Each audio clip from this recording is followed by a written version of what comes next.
আমরা হুজুররা বা আলেমরা মাইকের মধ্যে বলি, আজকে মাদ্রাসার জন্য যারা দান করবেন, সদকা ফিতরা দিবেন বা যারা দান করবেন, আল্লাহ তাদের জন্য বিশাল নিয়ামত রেখেছে, জান্নাত রেখেছে। আমার মুরিদানদেরকে বলবো, আমার বন্ধুদেরকে বলবো, আমার ভাইদেরকে বলবো, আপনারা কখনো সে কথা বলবেন না। দান, সদকা, ফিতরা, জাকাত এগুলো খাবে গরিব, মিসকিন, এতিমরা। আর মাদ্রাসা নবীর ঘর, নবী কখনো দান খাইতে পারে না। সুবহানাল্লাহ বলবেন না? নবী কখনো দান খাইতে, নবী কখনো ফিতরা, জাকাত খাইতে পারে না। নবী খাবে কি? তোহফা। তাই আপনি মাদ্রাসায় যে টাকা অনুদান দেবেন সেটা হবে তোহফা। সুবহানাল্লাহ। পীরে মুর্শিদকে যা দিবেন সেটা হবে তোহফা, সেটা কখনো দান হতে পারে না। 2 নম্বর, এখানে হয়তো নেই, হোস্টেল নেই, অনেকে এতিমখানা বলে। এই ছেলেটা যদি এতিমখানা শুনতে শুনতে তার মাইন্ডে সেট হয়ে যায় যে আসলে তো আমি এতিমখানায় বড় হয়েছি, আমি তো এতিম, তাহলে তার মনটা সবসময় ছোট থাকবে। তাকে আপনি কখনো এতিমখানা বলবেন না, আপনি তাকে হোস্টেল বলুন। নবী মুস্তাফা সাল্লাল্লাহু আলাইহি ওয়াসাল্লামার জামানাতেও আমরা দেখতে পাচ্ছি যে আল্লাহ রসুল নিজেই সেমা করেছেন। একটু বড় করে বলুন না সুবহানাল্লাহ। আল্লাহ রসুল কি করেছেন? সেমা করেছেন। তো তিনি কিভাবে সেমা করেছেন? তিনি দফ বাজিয়ে সেমা করেছেন। আমরা যখন ডাক ঢোল বাজাই, আমরা আজানের তোয়াক্কা করি না। আমরা নামাজের বা মসজিদের পাশে নামাজ পড়ছি সেটা তোয়াক্কা করি না। মসজিদে নামাজ হচ্ছে না, আজানও হচ্ছে না, আপনি মসজিদের সামনে ঢোল বাজালে কিছু যায় আসে না। কিন্তু নামাজের সময় হয়েছে, আজান দিয়েছে, আপনি সেটা খেয়াল করেন না। যখন সেটা দেখেন না, আপনি সেটার দিকে নজর দেন না, তখনই আপনার সমালোচনা অবশ্যই হবে। ও জাহান্নাম মে গিয়া জু উনসে মুস্তগনা হুয়া है खलीलुल्लाह के हाजत रसूलुल्लाह की सला दुनिया रसूलुल्लाह अलैकुम सलाम या हबीबल्लाह व रब्बिल अर्श जिसको जो मिला उनसे मिला बटती है कुनैन में निअमत रसूलुल्लाह की सलातुन या रसूलल्लाह अलैकुम सलाम या قال الله تعالى عز وجل في كلامه المجيد والفرقانه الحميد أعوذ بالله من الشيطان الرجيم ببركة وبفضل بسم الله الرحمن الرحيم اهدنا الصراط المستقيم صراط الذين أنعمت عليهم غير المغضوب عليهم ولا الضالين উচ্চবাজে বলুন আমিন। صدق الله المولانا العظيم وصدق رسوله النبي الحبيب الكريم ونحن على ذلك من الشاهدين والشاكرين والحمد لله رب العالمين رب صل وسلم وبارك عليه। বেশিক্ষণ বারণ না, তাহলে উনতে ভালো লাগবে। সম্মানিত উপস্থিতি, ইয়ানি আশিক মুস্তাফা সাল্লাল্লাহু আলাইহি ওয়াসাল্লাম, আশিক গাউস দস্তগীর, आशिकान खाजी खाजगान, आशिकान गौसुल आज़म मेज़बंदारी, यानी आशिकान गौस अबू सुल्तानपुरी रहमानी व रहमकुमुल्लाह। अल्लाह जल्ल शानुहु दरबारे लाखों कोटि शुक्रिया যে আল্লাহ তাবারক তাআলা আলাই পবিত্র মাস শাবান মাস গুনাহকে ধুয়ে মুছে এই শরীরের প্রতিটি মজ্জাকে পরিষ্কার পরিচ্ছন্ন করত রমজানুল মুবারকের জন্য তৈরি করার মাস। গুনাহ মাফি করার মাস, রমজানের জন্য নিজেকে প্রস্তুতি করার মাসে আসন্ন 17 ফাল্গুন পবিত্র ওরস মুবারক পীরে নাপিদ দস্তগীর মাহবুব সুবহানি পীর লাসানি গাউসুস সামদানি কুতুব রব্বানি সিরাজুস সালিকিন সুলতানুল আরিফিন রুহুল আশিকিন মুশকিল কুশা হাজত রওয়া ফানা ফিল্লাহ বাকা বিল্লাহ গাউসুল আজম পীর মীর মাহিউদ্দিন সৈয়দনা আবি মুহাম্মদ আব্দুল কাদের আল জিলানি আল গিলানি আল হাসানি আল হুসাইনি আল হাম্বলি রাদিয়াল্লাহু তাআলা আনহুর ওরস সহ হযরত ওয়ারিস বিল্লাহ রাদিয়াল্লাহু তাআলা আনহু, হযরত মুজহিরুল্লাহ রাদিয়াল্লাহু তাআলা আনহু, হযরত মুজিবুল্লাহ রাদিয়াল্লাহু তাআলা আনহু এবং হযরত মতিউর রহমান রাদিয়াল্লাহু তাআলা আনহু পবিত্র ওরসকে কেন্দ্র করে আজকের এই নূরানি রুহানি ইরফানি মাহফিলের শুরুতেই শুকরিয়া জ্ঞাপন করছি আল্লাহ রব্বুল ইজ্জতের দরবারে যে আল্লাহ রব্বুল ইজ্জত ওরসকে কেন্দ্র করে এখানে ঈদ মিলাদুন নবী সাল্লাল্লাহু আলাইহি ওয়াসাল্লাম মাহফিলের আয়োজনের মাধ্যমে সত্যকে জানার, সত্যকে বুঝার, সত্য জেনে সত্য অনুসরণ অনুশীলন করার নিমিত্তে এখন মাহফিলে এসে বসে কোরআন হাদিসের আলোকে আলোচনা শুনে প্রকৃত গোলামে মুস্তাফা বনার তৌফিক দান করেছেন। উচ্চ আওয়াজে বলি আলহামদুলিল্লাহ। সাথে সাথে লাখো কোটি দরুদ ও সালাত ও সালাম, বেশুমার হামদ এবং নাআত সরকার দু আলম নূর মুজাসসম রাহমাতাল লিল আলামিন শাফিউল মুযনবিন খাতিমুন নবিয়্যিন ইমামুল মুরসালিন নূরুন আলা নূর আহমদ মুজতবা মুহাম্মদ মুস্তাফা सल्लल्लाहु अलैहि वसल्लम नूरानी कदम मुबारक उच्च आवाज़ बोले अल्हम्दुलिल्लाह। उनकी बाद विश्व तमाम कामिल मुकम्मिल बोली गौस कुतुब अब्दुल पीर मशाइख सह আমাদের আপন আপন পীর মুর্শিদ বরহকের নূরানি কদমে কদমে লাখো কোটি সালাম আরজবাদ। সম্মানিত সামিঈন, আমি গুনাহগারের পক্ষ থেকে সালাম পেশ করছি। আসসালামু আলাইকুম ওয়া রাহমাতুল্লাহি তাআলা ওয়া বারাকাতুহু। আপনারা একটু দরজা থেকে এই পাশে এসে বসুন, বাম পাশে এসে বসুন।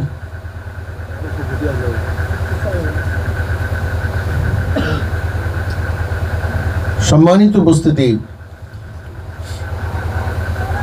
আমরা ওরস সম্পর্কে কম বেশি সবাই জানি বুঝি।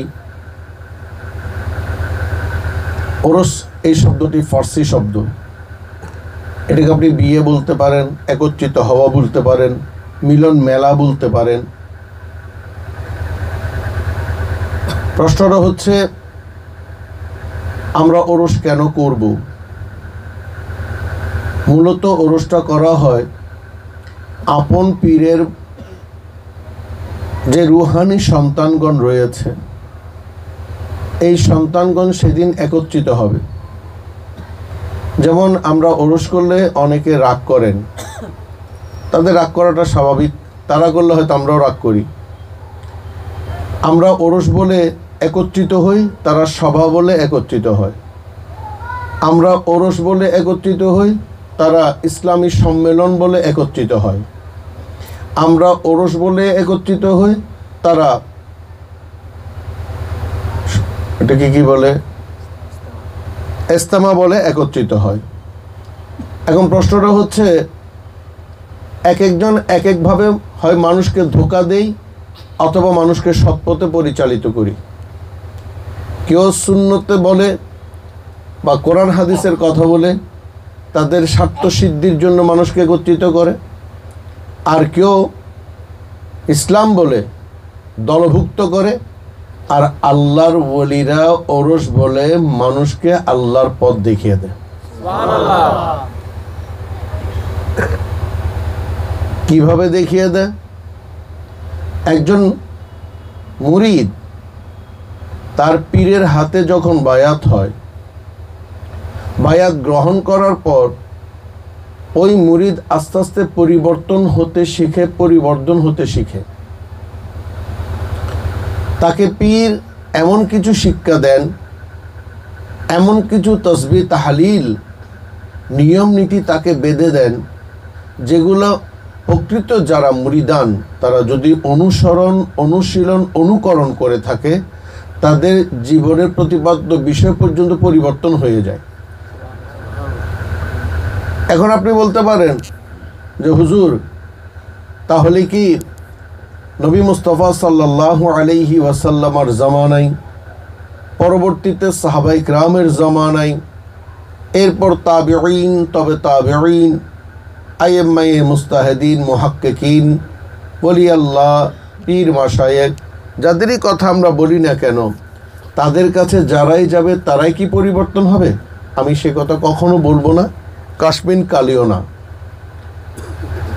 সরকার দো আলম সৈয়দনা মুহাম্মদ রাসূলুল্লাহ তাআলা সাল্লাল্লাহু আলাইহি ওয়াসাল্লামের সাথে বিশ্বের জমিনে কারো কোনো তুলনা হতে পারে না। কোনো ওলি, কোনো নবী, কোনো গৌস, কোনো কুতুব, কোনো আবদাল, কারো সাথে না। জিসকা কোই সানি নেহি, ও নবী হামারা है।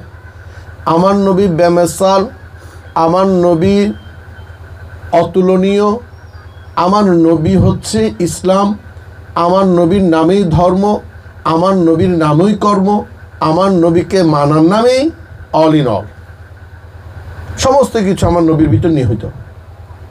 এবার আসুন, এই নবী মুস্তাফা সাল্লাল্লাহু আলাইহি ওয়াসাল্লামকে ওই নবীর মাহফিলে বসে, আমার নবীর সাথে নামাজ পড়ে, মসজিদে নববীতে বসে, আমার নবীর তকরার সুরে, আমার নবী তস্কিয়ায়ে নফস, এই নফস দমনের রীতি নীতিগুলো শোনার পরও আব্দুল্লাহ বিন ওবাই কিন্তু ইসলাম কবুল করতে পারে। তাহলে দেখা যাচ্ছে শুধু আব্দুল্লাহ বিন ওবাই নন, আর অসংখ্য এই ধরনের মুনাফিক, অসংখ্য মানুষ তথাকথিত এই সাহাবাদের অন্তর্ভুক্ত থেকে তারা কি করেছে? আল্লাহ রসুলের সাথে দুশমনি করেছে। তাহলে আপনি এবার চিন্তা করুন যে একজন মানুষ পীরের হাতে বায়াত হয়ে যদি পীরের হুকুম আহকামগুলা সত্যভাবে, একনিষ্ঠভাবে, একগ্রচিত্তভাবে সেগুলো আদায় করতে না পারে, সে সেগুলো কবুল করে যদি ঘরে বসে থাকে, তাহলে সে কখনো ইনসানে কামেল বা প্রকৃত মুরিদান হতে পারবে না। তার জন্য তাকে দিয়ে আপনি কখনো পীরকে বিচার করতে পারবেন। আমরা আব্দুল্লাহ বিন ওবাইকে দিয়ে আমার নবীকে কখনো বিচার করতে পারি না। তাহলে একজন পীরের খাতে 5 প্রকারের মুরিদ সবসময় মজুদ থাকবে। তার মধ্যে যারা মুত্তাকি মুরিদ বা মুমিন মুরিদ, এবার আসুন মুত্তাকি মুমিন মুরিদ কাকে বলে? আমরা দুটোকে যদি একসঙ্গে একত্রিত করে বলি সময় স্বল্পতার কারণে, যেই ব্যক্তি আমার নবী সাল্লাল্লাহু আলাইহি ওয়াসাল্লাম সম্পর্কে আল্লাহ তাবারক তাআলা আলাই যেভাবে বলেছেন, ওয়ামা আতাকুমুর রাসূল ফাখুযুহু ওয়ামা নাহাকুম আনহু ফান্তাহু, আমার নবী তোমাদের জন্য যা এনেছেন তোমরা তাই গ্রহণ করো এবং তিনি যা বারণ করেছেন তা থেকে বিরত থাকো। এমন কোন মুরিদ যে আছেন যিনি তার পীর মুর্শিদ তাকে যা বলেছেন তাই গ্রহণ করেছে এবং যা বারণ করেছে তা থেকে বাঁচার জন্য আপ্রাণ চেষ্টা করে সে জীবন পর্যন্ত বিসর্জন দিয়েছে, আল্লাহ বলছেন সেই প্রকৃত মুরিদ। সেই কি প্রকৃত মুরিদ? আপনি এই কথা মনে করবেন না আজ কেন আমরা বা তারা বা যারা বলে তারা আমাদের বিরুদ্ধে, আপনাদের বিরুদ্ধে, ওলি আল্লাহর বিরুদ্ধে, ওরসের বিরুদ্ধে কথা বলবে না। দেখা গিয়েছে সারা জীবন সে মদ খেয়েছে, সারা জীবন অন্যায় করেছে, সুদ খেয়েছে, ঘুষ খেয়েছে, পরের হক গজব করেছে, মা বাবার খবর পর্যন্ত নেয়নি, নামাজ তো দূরের কথা, পশ্চিম কোন দিকে সেটা জানে না। একটা গল্প মনে পড়ে গেল। গল্পটা হচ্ছে একজন বেনামাজি, সে কখনো নামাজ পড়তো না, মসজিদে যাইতো না। সেখানে একটা মাহফিল থেকে শুনেছে যে কিছু আলেম ওলামাদের সাথে খাওয়া দাওয়া করলে সেখানে সওয়াব হয়, আল্লাহ তাকে কবুল করেন।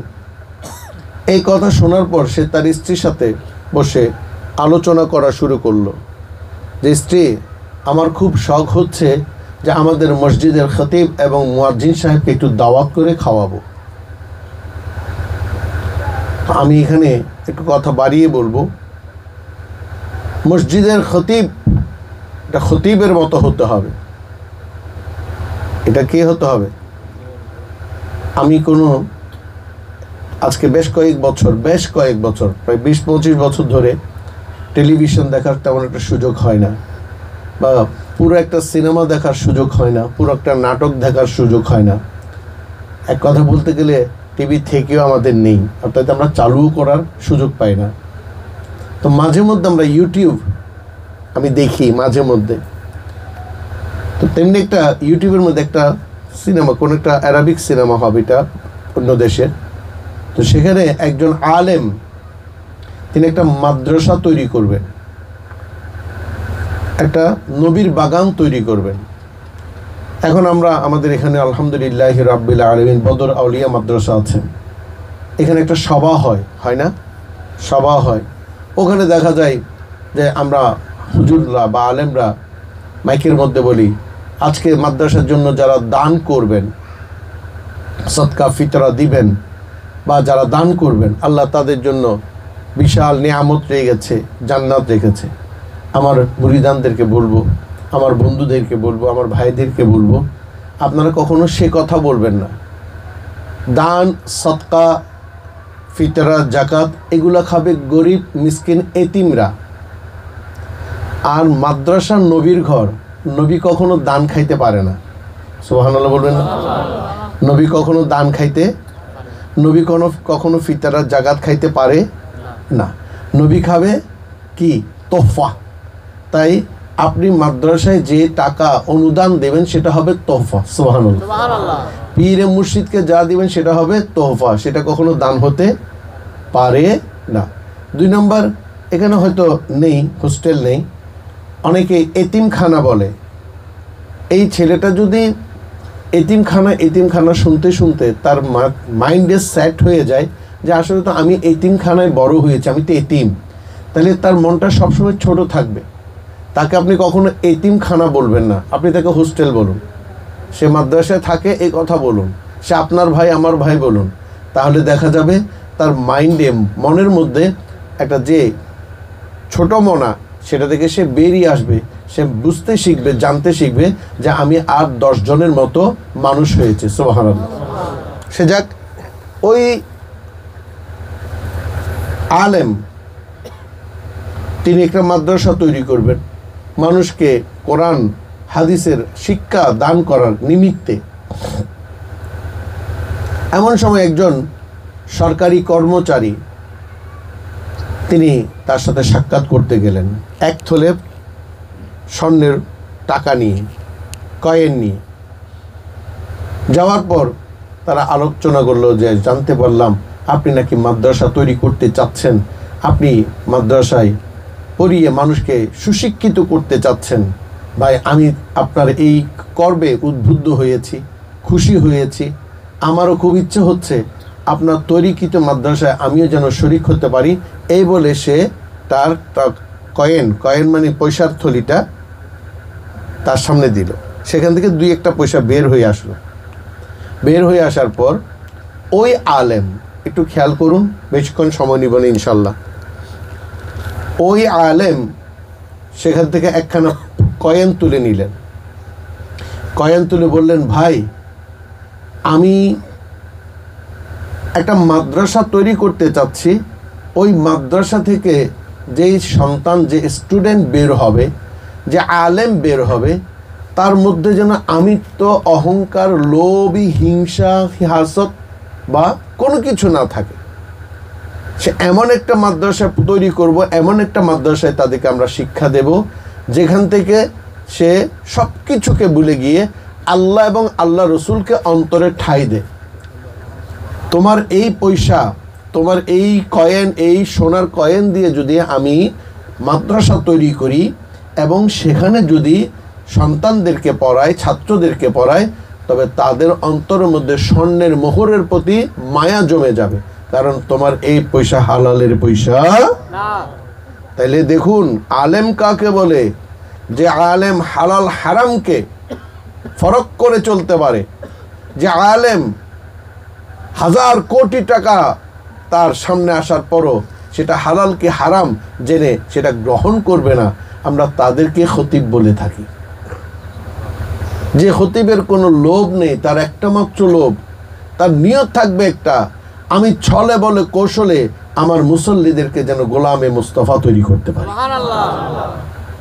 এমন যদি খতিব না থাকে, আমি অন্তত তাকে খতিব বলি না, মোল্লা। সে একজন মোল্লা, নামাজ পড়াচ্ছে, আপনারা পড়ছেন। যদি এমন খতিব থাকে, তার সাথে একবেলা অন্তত এক লোকমা ভাত খাইতে পারলে কিয়ামতের ময়দানে তার সাথে আপনার হাসর নসর হবে। বুঝাতে পেরেছি? এমন যদি খতিব আপনি পান, এমন আলেম যদি পান, এমন হাক্কানি আল্লাহওয়ালা, আল্লাহকে ভয় করনেওয়ালাকে আপনি পান, অবশ্যই তাকে আপনি দাওয়াত করবেন, অবশ্যই একবেলা তার সাথে খাবেন, একবেলা চায়ের দোকানে চা খাবেন, তার সাথে আপনি সঙ্গ দিবেন। সোহবতে সালে তারা সালে কুনুন, সোহবতে তারে তারা তালে কুনুন। তার সাথে থাকলে আপনার জীবন পটভূমি পরিবর্তন হয়ে যাবে। ওই স্বামী এমন একজন আলেম সে পেয়েছে, তাই তার স্ত্রীকে সে বলছে, আমার খুব শখ ওই আমাদের মসজিদের আলেমকে আমি একটু দাওয়াত করে খাওয়াবো। এই না বলে স্ত্রী বললেন, ঠিক আছে তুমি বাজার করে আনো, আমি রান্না বান্না করি, তুমি তাদেরকে দাওয়াত করে আসো। যাক, স্বামী গিয়ে বাজার সাজার করে এনে এবার দাওয়াত করলেন যে খতিব সাহেব, মুয়াজ্জিন সাহেব, আপনারা তিনজনেই আমার বাড়িতে আজকে মেহমান হবেন, আমি আপনাদের সাথে একটু দুপুরে খেতে চাই। এই বলে তো চলে আসলেন।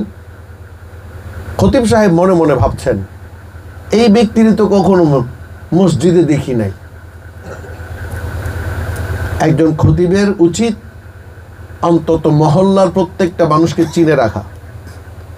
একজন খতিবের উচিত, যিনি আল্লাহওয়ালা, কোন ব্যক্তি কোন কাজ করে, কি কাজ করে জীবিকা উপার্জন করছে, সেটার খবর গোপনে নেওয়া, যেন সেই বাড়িতে সে খাইতে না যায়। দরকার হলে সে ওই ওয়াক্ত উপোস থাকুক, একটা বিস্কিট খেয়ে জীবিকা নির্বাহ করা যায়। তখন সে তার মুয়াজ্জিনকে বলছে যে এই ব্যক্তিকে কখনো তো জুমার মসজিদেও দেখলাম না, সে কে? তখন মুয়াজ্জিন হেসে বলছে, হুজুর সে এই মহল্লারই লোক, তবে মনে হয় নামাজ তো একটু কম পড়ে। বলে না, ঠিক আছে যাব, তবে পরীক্ষা করে আমি খাবারে হাত দেব। সুবহানাল্লাহ। এই বলে তিনি মুয়াজ্জিন এবং খতিব সাহেব বাড়িতে গেলে খাবার আনা হলো। ওই সাহেবের দাওয়াত, তাকে ডাকা হলো। বলেন, ভাই আপনি তো আমাদেরকে দাওয়াত করেছেন। খতিব সাহেব বলছেন, ভাই আপনি তো আমাদেরকে দাওয়াত করেছেন, আমরা তো যার তার খাবার খাইতে পারি না, কিছু প্রশ্ন আছে, প্রশ্নের উত্তর দিতে পারলে তাহলে আমরা খাবো। তখন খতিব সাহেব বললেন, আচ্ছা সাহেবের দাওয়াত বলুন তো, ফজরের নামাজ কয় রাকাত? ফজরের নামাজ কয় রাকাত? সে থতমত খেয়ে গেল, ফজরের নামাজ কয় রাকাত সে জানে না। পেছন থেকে বউ বলছে, বলুন 4 রাকাত, 4 রাকাত বলুন। তখন বলে, মাথা খারাপ, 4 রাকাত বললে কি উনি খাবেন?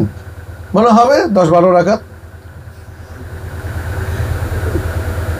তখন বললো, তাহলে জোহরের নামাজ কত রাকাত? বউ বলছে, প্লিজ আপনি বলুন 12 রাকাত। বলে কি, আমি 12 রাকাত ফজরের নামাজ বলেছি, উনি খুশি হননি, আর জোহরের নামাজ যদি 12 রাকাত বলে একেবারে রাগ করে চলে যাও না, হবে 20, 25, 30 রাকাত। এই বলার পর খতিব সাহেব উঠে গেলেন। মানে কি হলো? বলে, ভাই যে ব্যক্তি নামাজের খবর জানে না, তার ঘরে খাবার খাওয়া আমার পক্ষে সম্ভব। কথা শেষ। তাহলে দেখা যাচ্ছে যে মুরিদান আত্তাহিয়াতু লিল্লাহি ওয়াস সালাওয়াতু ওয়াত তাইয়্যিবাতু ওয়াসসালামু আলাইকা আইয়ুহান নবী, এই দোয়াটা পড়তে জানে না, আত্তাহিয়াতুটা পড়তে পারে না, তাহলে এমন মুরিদকে দিয়ে পীর বিচার করতে গেলে পীর বকা খাবে কি খাবে না? খাবে। সম্মানিত উপস্থিতি, আমি কথাটা এই কারণে বলতে চাচ্ছি, আমরা কথায় কথায় বাতিলদের কথায় রেগে যাচ্ছি। আপনি রাখবেন না, বরং আপনি চিন্তা করে দেখুন সে কথাটা বলার সাহস কোত্থেকে পাচ্ছে। আপনি ওরসে যাচ্ছেন, সে সবাই যাচ্ছে, আপনি ওরসে যাচ্ছেন, সে সম্মেলনে যাচ্ছে। আপনি ওরসে যাচ্ছেন, সে মিলাদুন নবীতে যাচ্ছে। আপনি ওরসে যাচ্ছেন, সে ইস্তেমায় যাচ্ছে। এখন আমার প্রশ্ন হচ্ছে তফাৎটা কোথায়? একটা না তফাৎ আছে। যখন গোলামে মুস্তফারা ঈদে মিলাদুন নবী বা ওরসে যায় তখন এক প্রকার, আর ওই মোল্লা পুরোহিত বা মুসলমানরা যখন ইস্তেমা কিংবা সবাই যায় তখন তাদের যাওয়াটা অন্যরকম। জিজ্ঞেস করতে পারেন হুজুর কেমন কেমন? যেমন ইস্তেমায় যখন যায় তারা বলবে নারায়ে তাকবীর আল্লাহু আকবার, তৌহিদি জনতা এক হও। সম্মেলনে যাবে নারায়ে তাকবীর আল্লাহু আকবার, আল কোরআনের আলো ঘরে ঘরে জ্বালো। কিন্তু যখন মিলাদুন নবীতে যাবে তখন বলা হয় নারায়ে তাকবীর আল্লাহু আকবার, নারায়ে রিসালাত ইয়া রাসূলুল্লাহ। কারণ তৌহিদি জনতা যেটা বলা হয়, এখানে বলা হচ্ছে ওয়ামিনান নাসি মান ইয়াকুলু আমান্না বিল্লাহি ওয়া বিল ইয়াউমিল আখির ওয়া মা হুম বিমুমিনিন। কিছু কাফের দল থেকে বের হয়ে আমার নবীকে জড়িয়ে ধরে বললেন, ঘিরে ধরে বললেন, ইয়া রাসূলুল্লাহি তাআলা সাল্লাল্লাহু আলাইহি ওয়াসাল্লামা, নবী আমরা ওই দলের সাথে নাই যারা আপনার কথা শুনেননি, বরঞ্চ আমরা তাদের থেকে বেরিয়ে এসেছি আপনার কথা মোতাবেক। আল্লাহর রাসূল বলছেন তোমরা কি বলতে চাও? তখন তারা বললেন ওয়ামিনান নাসি মান ইয়াকুলু, কিছু মানুষ বলল আমানা বিল্লাহি, আমরা আল্লাহতে বিশ্বাস করি, ওয়া বিল ইয়াউমিল আখির। ওয়ামিনান নাসি মান ইয়াকুলু আমান্না বিল্লাহি ওয়া বিল ইয়াউমিল আখির, আমরা আল্লাহকেও বিশ্বাস করি। আল্লাহকে বিশ্বাস করা মানে তৌহিদি জনতা, আর আখিরাতকে বিশ্বাস করি, তারাও তৌহিদি জনতা। তখন আল্লাহ বলছেন ওয়া মা হুম বিমুমিনিন, ইয়া রাসূলুল্লাহ তাদের অন্তরে ঈমান প্রবেশ করেনি। তাহলে দেখা যাচ্ছে আল্লাহকে শুধু বিশ্বাস করলে তাদের অন্তরে ঈমান প্রবেশ করতে পারে না। যেমন মনে করুন আপনারা মনে করেন শুধু যে আপনারা আল্লাহকে বিশ্বাস করেন, যারা মুসলমান তারা আল্লাহকে বিশ্বাস করে, কথাটা কিন্তু সম্পূর্ণ ভুল। আমরা একটু ইতিহাস ঘেটে আসলে, একটু ইতিহাস পড়ে আসলে, রিসার্চ করলে আমরা বুঝতে পারি যে এই সূরার নাম সূরা ফিল, আলাম তারা কাইফা ফাআলা রাব্বুকা বিআসহাবিল ফিল ইলা আখির এটসেট্রা। তো যখন আব্রাহা তার বিশাল সৈন্যবাহিনী, হস্তি বাহিনী নিয়ে মক্কা ধ্বংস করার জন্য আসলো, সে যখন আসছে, মনে করুন সে ফকির পাড়ায় আসবে হযরত বদর আউলিয়া রাহমাতুল্লাহ আস্তানা মোবারক ভেঙে দেওয়ার জন্য, তাহলে সে আসার সময় নিশ্চয় পটিয়ার উপর দিয়ে আসবে। আর যদি কক্সবাজার থেকে আসে, সে অন্তত আমার এটাকে কমল মুন্সির হাট দিয়ে আসবে না? অনতি দূরে হযরত আব্দুল মুত্তালিব রাদিয়াল্লাহু তাআলা আনহু, যিনি আল্লাহ রাসূলের চাচা দাদাজান ছিলেন, তার কিছু ওট ছিল, প্রায় 100খানা ওট। ওই ওটগুলো একটা রাখাল চড়াচ্ছিল, তার দেখভাল করছিল। আব্রাহে এসে মাত্র ওটগুলো কি করলো? সে কুক্ষিগত করলো, অর্থাৎ লুটতরাজ করলো। এই তৌহিদি জনতারা কিন্তু লুটতরাজ করতে পারে, এদের মধ্যে একটা স্বভাব কিন্তু থাকে। এরপর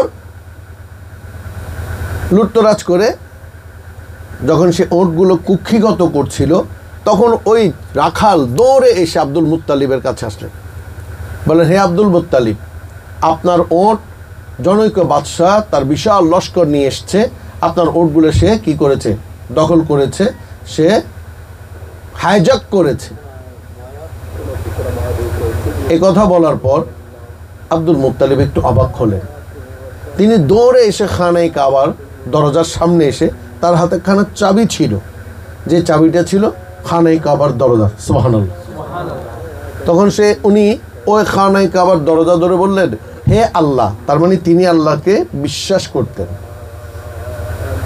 তিনি কিন্তু নিষ্পাপ ছিলেন, তিনি মূর্তি পূজা থেকে হেফাজত ছিলেন। ওই জামানায়ও কিছু মানুষ ছিল যারা আল্লাহকে বিশ্বাস করত, আল্লাহকে বিশ্বাস করত।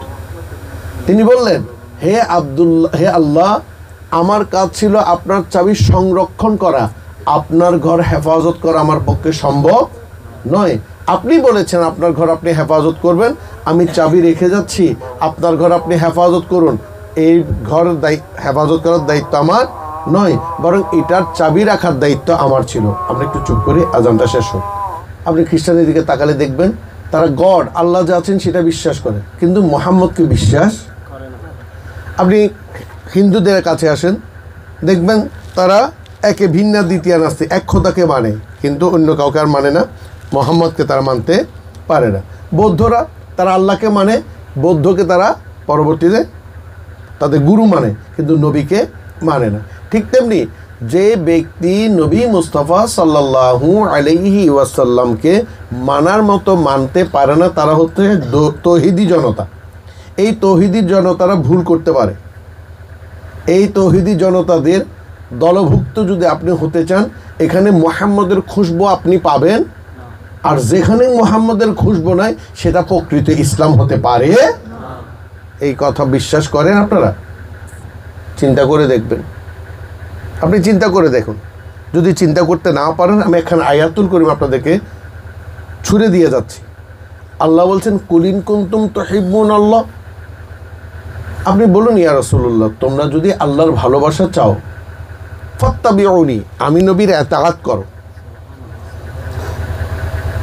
আমি নবীর এখানে এই কথা বলিনি তোমরা যদি আমার মহাব্বত চাও তাহলে আমার জন্য নামাজ পড়ো, রোজা রাখো, হজ করো, জাকাত করো, এই করো, তেই করো, সেই করো, সে কোনো কথা আল্লাহ বলেননি। আল্লাহ বলছেন, যদি তোমরা আমার ভালোবাসা পেতে চাও, আমার নবীকে ইতাআত করো, তিনি যেভাবে চলেন তুমি সেভাবেই চলো।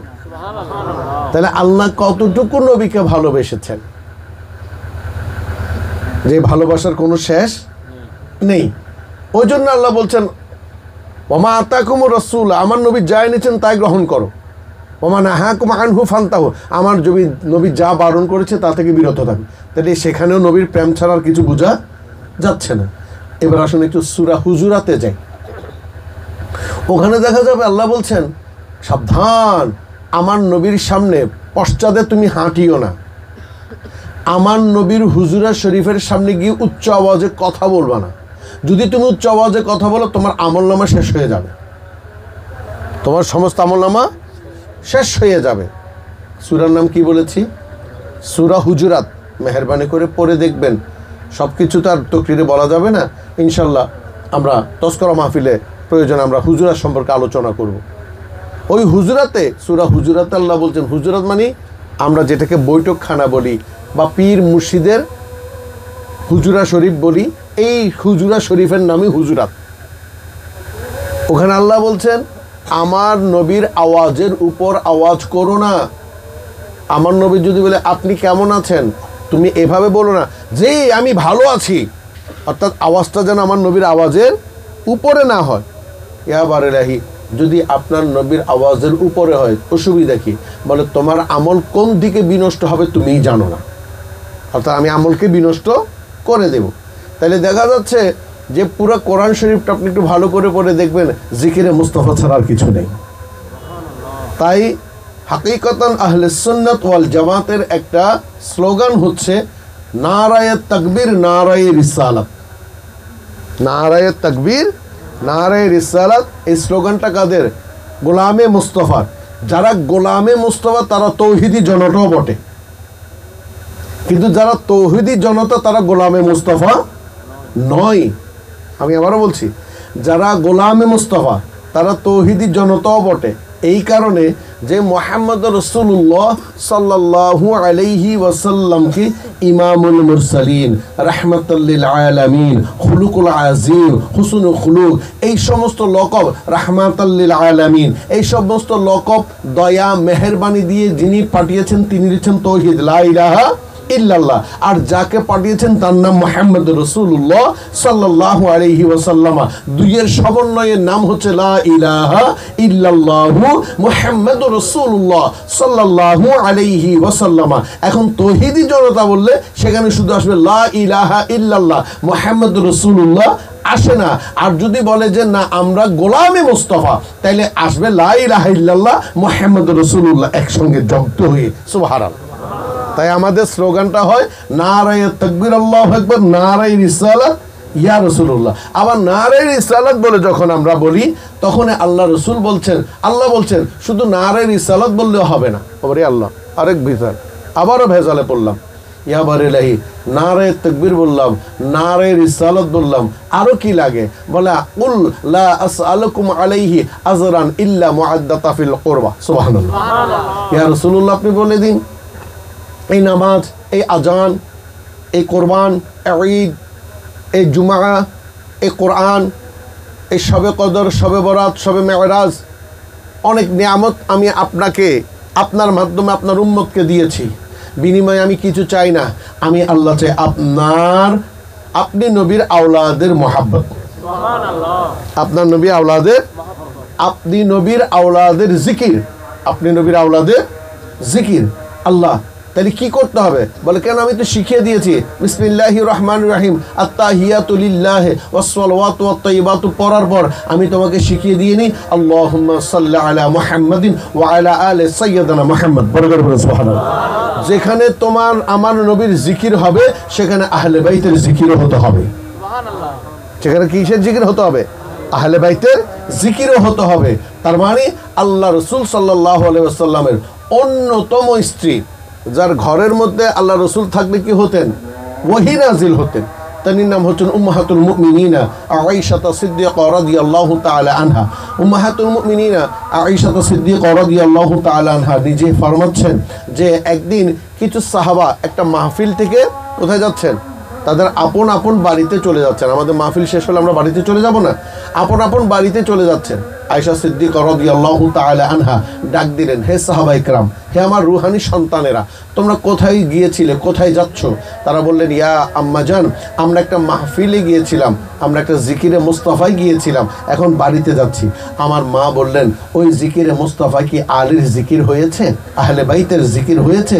তখন তারা বললেন, কই না তো, সেখানে তো শুধু তস্করা হয়েছে, তস্কাই নফস হয়েছে, সেখানে তেলাওয়াতে কোরআন হয়েছে, সেখানে দুরূদ শরীফ হয়েছে, কিন্তু আলীর জিকির হয়নি। তখন উম্মাহাতুল মুমিনিনা আয়েশা সিদ্দিকা রাদিয়াল্লাহু তাআলা আনহা আফসোস করে বললেন, হাই আফসোস, যে যেখানে যেই মজলিসে আলীর জিকির হয় না, সেই মজলিস আল্লাহর দরবারে কবুল নয়। যে মজলিসে আলীর জিকির হয় না, সে মজলিস কি হয় না? আল্লাহর দরবারে কবুল হয় না। তাহলে দেখা যাচ্ছে যে নারায়ে রিসালাতের সাথে সাথে আপনাকে স্লোগানের মধ্যে এই কথা বলতে হবে, নারায়ে হায়দারি ইয়া আলী মুর্তজা, নারায়ে হাসনাইন ইয়া হাসান ইয়া হুসাইন। সুবহানাল্লাহ। এর পরবর্তীতে আপনি যদি বলেন, হুজুর এখন তো হাসনাইনে করিমাইনও নাই, আলী মুর্তজাও নাই, তাদের জিকির তো হচ্ছে, কিন্তু আমরা আওলাদের রাসূলের মধ্যে পীরনাপি দস্তগীর মাহবুবকে পেয়েছি, খাজা গরিবে নওয়াজকে পেয়েছি, গাউসুল আজম মেজবান্ডারিকে পেয়েছি, আমরা কি করতে পারি? তুমি নারা বাড়াইতে পারো, কিন্তু কমাইতে পারবে না, কমাইতে পারবে না। না বলতে পারো, চুপ করে থাকতে পারো। বেশি লম্বা হয়ে গেলে তুমি চুপ করে থাকো, কিন্তু মনে মনে জিকিরগুলো তোমাকে করতেই। যেমন আমরা নারায়ে হায়দারি, নারায়ে হাসনাইনের পর আমরা আমাদেরকে বলতে হবে নারায়ে গাউসিয়া গাউসুল আজম দস্তগীর, নারায়ে খাজা ইয়া খাজা গরিবে নওয়াজ, নারায়ে গাউসিয়া গাউসুল আজম মেজবান্ডারি। বড় করে বলুন না সুবহানাল্লাহ। মহিষ গরু যায় চুপি চুপি, যে যেভাবে পারে তাদের মহিষ গরুগুলো তাদের সভাতে ঢুকিয়ে দেয়। কিন্তু আপনি যখন ডাকঢোল পিটিয়ে আপনার ওরসে যান, তখনই হচ্ছে মুশকিল। আসলে এখানে মুশকিলের একটা ব্যাপারও আছে। এক নম্বর হচ্ছে, আমরা স্বাভাবিক মহিষকে অত্যাচার করি। আমরা যখন ডাকঢোল বাজাই, আমরা আজানের তোয়াক্কা করি না, আমরা নামাজের বা মসজিদের পাশে নামাজ পড়ছি সেটা তোয়াক্কা করি না। মসজিদে নামাজ হচ্ছে না, আজানও হচ্ছে না, আপনি মসজিদের সামনে ঢোল বাজালে কিছু যায় আসেও না, কিন্তু নামাজের সময় হয়েছে, আজান দিয়েছে, আপনি সেটা খেয়াল করেন না। যখন সেটা দেখেন না, আপনি সেটার দিকে নজর দেন না, তখনই আপনার সমালোচনা অবশ্যই হবে। তাহলে আমরা আজকের এই মাহফিল থেকে এইটুকু শিখতে পারি যে আমরা যতই সেমার নাম দেই না কেন, সেমা করি না কেন, আপনাকে মনে রাখতে হবে সেমা হচ্ছে একটা মুস্তাহাবি, তার পীরে মুর্শিদের হুকুম বা একটা তসবি। এই তসবিটা আপনি যখন জপবেন আপনাকে খেয়াল রাখতে হবে ফরজের দিকে, আপনাকে খেয়াল রাখতে হবে ওয়াজিবের দিকে, আপনাকে খেয়াল রাখতে হবে সুন্নতে মুআক্কাদার দিকে। এই তিনটা বিষয়কে খেয়াল করে আপনি যখন পথ চলা শুরু করবেন, আপনি যাই করুন না কেন এটার প্রতিবাদে আপনি প্রতিউত্তর দিতে ইনশাল্লাহ সক্ষম হবেন। এখন আসুন তাহলে তারা যায় তৌহিদি জনতা যায় নারে তাকবীর আল্লাহু আকবার বলে, আর গোলামে মুস্তাফা যাবে নারায়ের রিসালাত ইয়া রাসূলুল্লাহ বলে, আর প্রকৃত হাকিকি সুন্নি গোলামে মুস্তাফা হাকিকি আহলে সুন্নাত ওয়াল জামাত যাবে নারায়ে তাকবীর থেকে শুরু করে আহলে বাইত থেকে শুরু করে तमाम ওলি আল্লাহ জিকিরের মাধ্যমে, সুবহানাল্লাহ, तमाम ওলি আল্লাহ জিকিরের মাধ্যমে। এই ওলি আল্লাহর জিকিরের মাধ্যমে আপনি যখন যাবেন আমরা তখন জেনে নিব যে আপনি হচ্ছেন প্রকৃত আল্লাহওয়ালা এবং আল্লাহ রসুলের প্রেমিক। এখানেই দুটো জিনিস আমাদের বাদ সেধেছে। আমাদের পূর্ববর্তী যারা মাশায়েখগণ রয়েছেন, আকাবের রয়েছেন, খাজা গরিবে নওয়াজ, নিজামুদ্দিন আউলিয়া, গাউসুল আজম মাইজভান্ডারী, আব্দুল কাদের জিলানী, এক পর্যায়ে গিয়ে মুহাম্মদ রাসূলুল্লাহ সাল্লাল্লাহু আলাইহি ওয়াসাল্লাম, নবী মুস্তাফা সাল্লাল্লাহু আলাইহি ওয়াসাল্লামার জামানাতেও আমরা দেখতে পাচ্ছি যে আল্লাহ রসুল নিজেই সেমা করেছেন। সুবহানাল্লাহ, একটু বড় করে বলুন না সুবহানাল্লাহ। আল্লাহ রসুল কি করেছেন? সেমা করেছেন। তো তিনি কিভাবে সেমা করেছেন? তিনি দফ বাজিয়ে সেমা করেছেন। তিনি কি দিয়ে করেছেন? দফ বাজিয়ে সেমা করেছেন। আমার নবী ওয়াজ করেছেন, ওয়াজ তকরির করেছেন, স্পিচ দিয়েছেন, বক্তব্য রেখেছেন। তিনি তখন কিন্তু মাইক দিয়ে স্পিচ দেননি, তিনি সাউন্ড বক্স ইউজ করেননি, তিনি এমনিতে মুখে বক্তব্য রাখতেন। আল্লাহ রব্বুল ইজ্জত তার কুদরত দিয়ে আমার নবীর রিসালাতের বাণীকে পৌঁছে দিতেন। আর এখন যদি আমি এখানে দাঁড়িয়ে দাঁড়িয়ে আজানও দিই, আজানটা বদর আউলিয়ার আস্তানা পর্যন্ত পৌঁছাবে না। আপনারা যারা জানেন, বিশেষ করে আমাদের লালার খিল, যেটাকে আমরা দক্ষিণ লালার খিল, দক্ষিণ লালার খিল নয় না, তাই তো দক্ষিণ লালারখিল, ওখানে একটা মসজিদ আছে লালারখিল জামে মসজিদ, কেন্দ্রীয় মসজিদ। আপনি দেখবেন সেখানে খানা আজান খানা আছে, দেখেছেন? আপনারা জান না সেখানে ওখানে একটা কি আছে? আজান খানা আছে, একটা উঁচু মিম্বার আছে। ঠিক সাতগাছিয়া দরবার শরীফ সেখানেও দেখেছে একটা উঁচু মিম্বার আছে, যেখানে পুরাতন মসজিদ আছে, বিশেষ করে ব্রিটিশ পিরিয়ডের মসজিদগুলা দেখবেন সেখানে কি রয়েছে? একটা আজানখানা আছে। জিজ্ঞেস করা হলো, ভাই এই আজানখানা বা এটা কেন তৈরি করা হয়েছে? বলে কি, এখানে দাঁড়িয়ে মুয়াজ্জিন আজান দিতেন, কানের ভিতর আঙ্গুল ঢুকে চিৎকার করে আজান দিতেন, যতটুকু পৌঁছায় ততটুকু তারা আজানটা শুনতেন, তারা নামাজ পড়তে আসতেন। তাহলে এখন আমার প্রশ্নটা হচ্ছে, যারা আপনারা সুশীল সমাজ আছেন, বিশেষ করে যারা স্টুডেন্ট পড়ালেখা করছেন, আপনারা তো কথায় কথায় শিরিক। যেমন কালকে আমাদের পাশে আমি কালকে বাসায় ছিলাম, তো লাইলাতুল বরাত আমাদের কাছ থেকে বিদায় নিয়েছেন। তো আমি অবশ্য খেয়াল করিনি, আমাদের সেখানে একটা ছোট্ট মাহফিল হয়েছে, বাসায় আমরা একটা তস্কর মাহফিল করি, তো মাহফিল হয়েছে।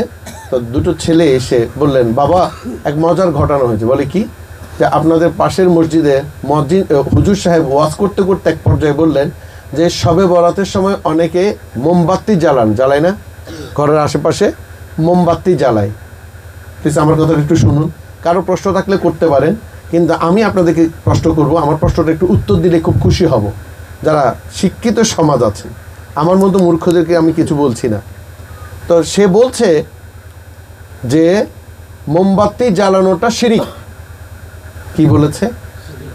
মোমবাতি জ্বালানোটা শিরিক। আমার প্রশ্নটা সুধী সমাজের কাছে, আমাদের স্টুডেন্ট ভাইদের কাছে, যারা কথায় কথায় আমাদেরকে মুশরিক ডাকেন, কথায় কথায় কাফের ডাকেন, ভাই মোমবাতির সাথে আল্লাহর কি সম্পর্ক যেটার জন্য শিরিক হয়? তাদের মধ্যে কি এমন টান রয়েছে, মিল রয়েছে? মোমবাতি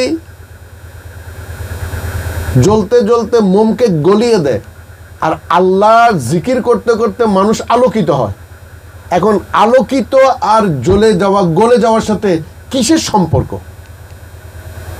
2 নাম্বার, সবে বরাত বলুন, সবে কদর বলুন, সবে মেয়ারাজ বলুন, ওরস বলুন, সেই বলুন, তেই বলুন, যাই বলুন না কেন, আমি মোমবাতি 1 কোটি মোমবাতি জ্বালালাম, এটার সাথে শিরিকের কি সম্পর্ক?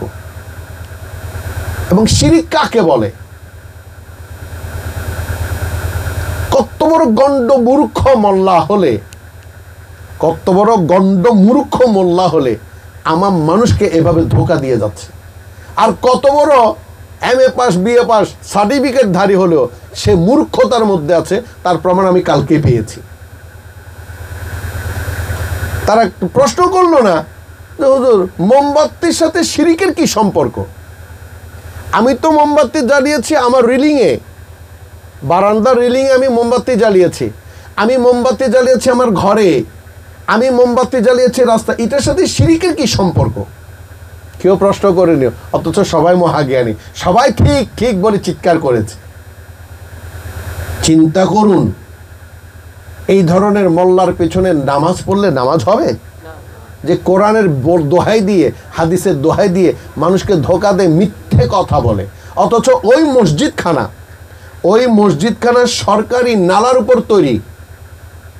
সে কখনো এই কথা বলেনি যে ভাই আপনারা যে মসজিদের বর্ধিত অংশটা নালার উপর, এটা সরকারি জায়গা, অবৈধভাবে সরকারি জায়গা দখল করলে সেখানে নামাজ পড়লে নামাজ হবে না। সেই শিক্ষা কিন্তু মোল্লা সাহেব দিতে পারেননি, কারণ তার চাকরি যাবে। আর শিরিক বেদাত তো আপনি আর আমি জানি না, তাই সেই সুকৌশলে বলল মোমবাতি জ্বালানো শিরিক। বড় আফসোস, বড়ই আফসোস, এই তৌহিদি জনতা এইভাবেই মানুষের ইমানকে হরণ করে, কারণ তার মধ্যে মুহাম্মদের প্রেম নেই। মুহাম্মদ হলে আলোকিত। মুহাম্মদ নাম কি? নবী মোরে পরশমণি, নবী মোরে সোনারে খনি, নবী মোরে নবী মোরে সোনারে খনি, নবী নামে জপে যে জন সেই তো দোজাহানের ধনী। সুবহানাল্লাহ বলেন না? সে দোজাহানের ধনী, তার জীবনটা আলোকিত হয়ে যায়। এই সবে বরাতটাতে মনে করুন কোনো এক সময় হয়তো, আমি বলি না এই রসুলের আমলে, আমি বলছি না, এটা কোনো হাদিস শরীফে নেই, আমি এও বলছি না কোনো সাহাবার যুগে, সেটাও বলবো না। মনে করুন তাবিঈর যুগে, অথবা তবে তাবিঈনের যুগে, অথবা মুস্তাহিনের যুগে, অথবা ওলি আল্লাহর যুগে কি হয়েছে? লাইলাতুল বরাত বা লাইলাতুল মেয়ারাজ বা লাইলাতুল কদর বা ঈদুল ফিতর বা ঈদুল আজহা, যাই বলুন না কেন, কোনো একটা অনুষ্ঠানে তখন ইলেকট্রিসিটি ছিল না। শুধু বাংলার জমিনে নয়, সৌদি আরবের জমিনে ইলেকট্রিসিটি ছিল না। পরবর্তীতে আস্তে আস্তে সেটা কি হচ্ছে? তৈরি হচ্ছে।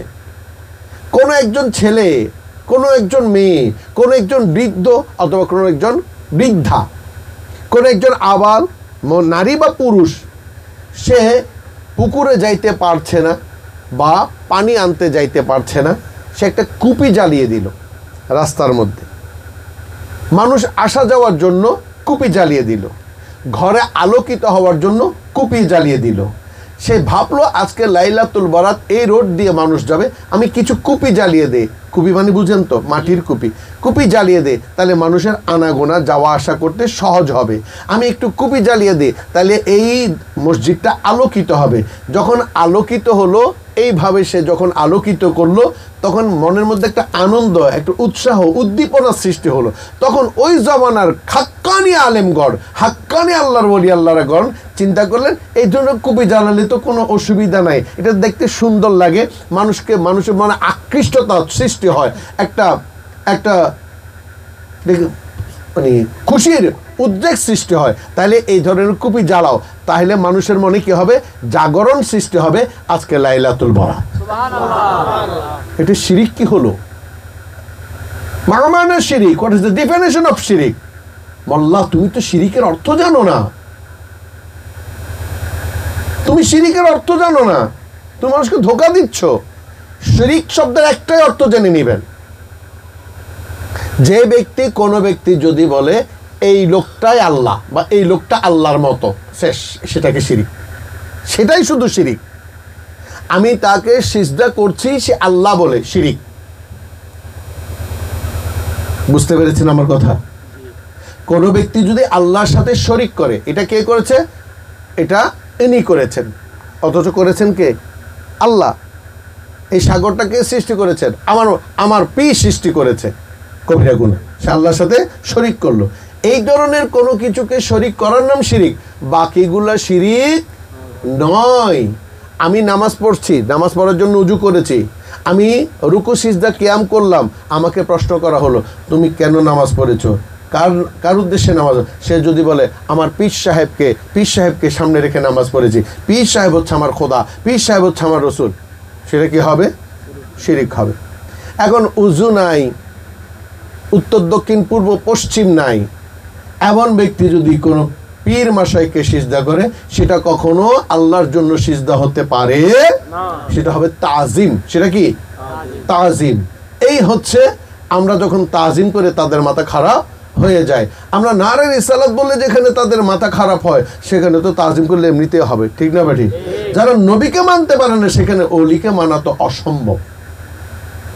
সম্মানিত হাজিরিন, ওই ব্যক্তি আবার সেখানে ফিরে যায়, যে ব্যক্তি ফজরের নামাজ কয় রাকাত সেটা জানে না, সে ব্যক্তির ঘরে আমরা খাইতেও পারি না। ঠিক তেমনি যে ব্যক্তি মুহাম্মদুর রাসূলুল্লাহর গুণ গাইতে পারে না, তার সাথে সম্পর্ক রাখাটাও যাবে না। আপনার সন্তানকে আপনার খেয়াল রাখতে হবে।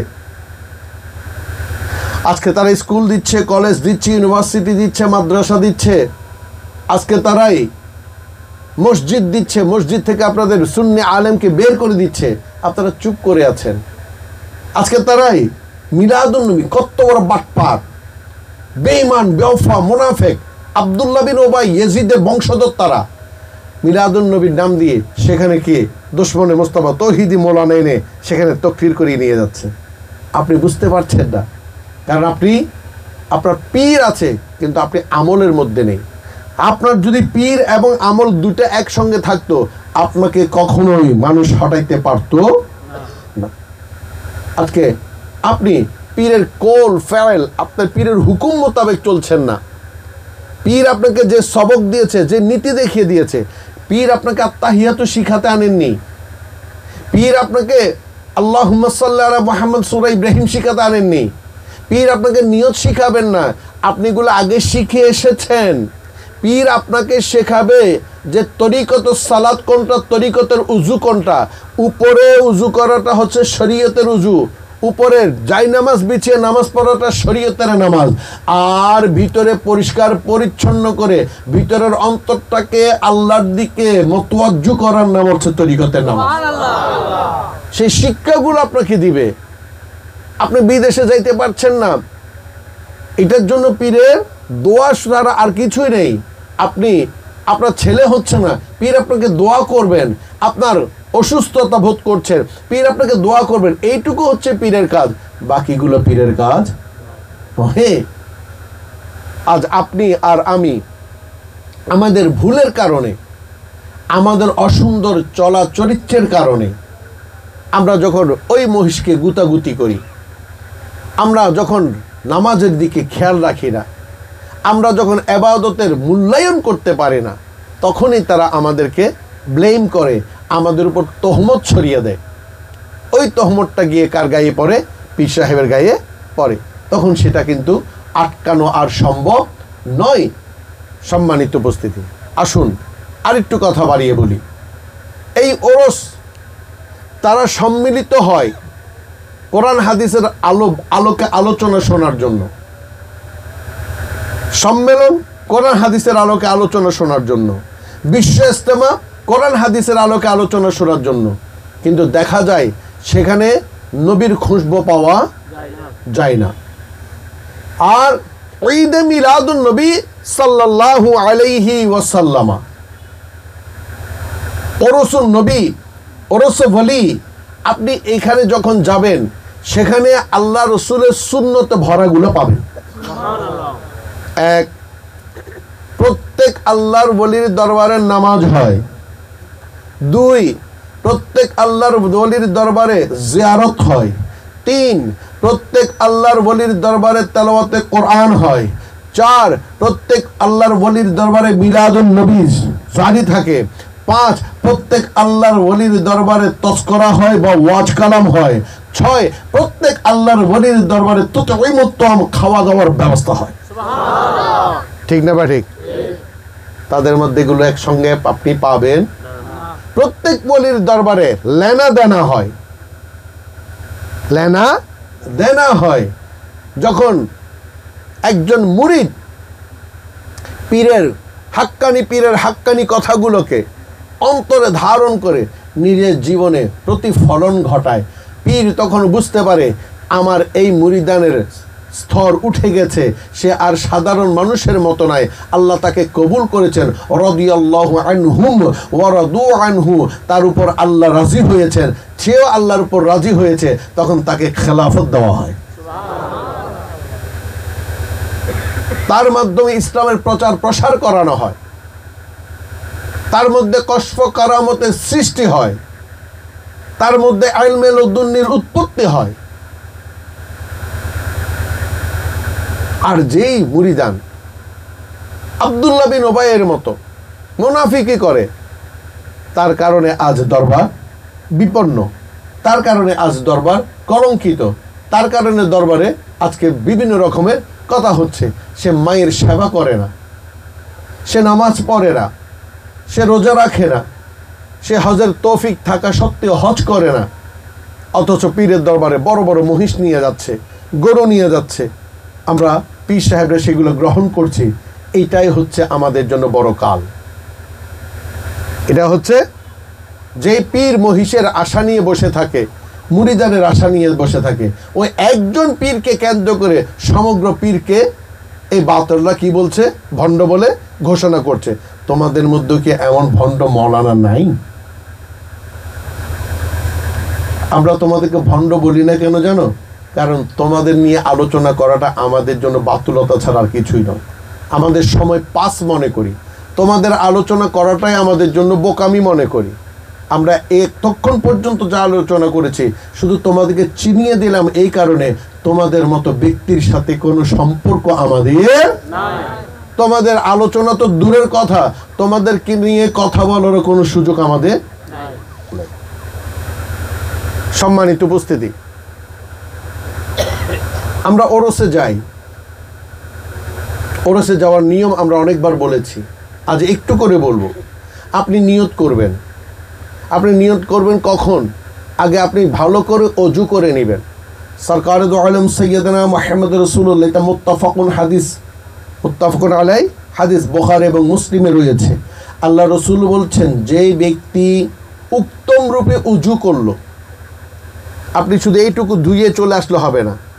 আপনি যদি প্রকৃত গোলামে মুস্তাফা হয়ে থাকেন, আপনি যদি রেসালতের গোলাম হয়ে থাকেন, তাহলে আপনি খিলাল করবেন। ভালো করে খিলাল করে আপনি হাতগুলো ধুবেন।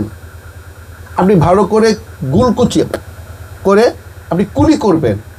আপনি গড়গড়া করবেন। গড়গড়া করা মুস্তাহাব, গার্গালিং যেটাকে বলা, করে পানি। আপনি নাকে ভালো করে পানি দেন, ভালো করে ধুয়ে ফেলুন, ভালো করে নাক পরিষ্কার করুন, নাক ঝেড়ে ফেলুন।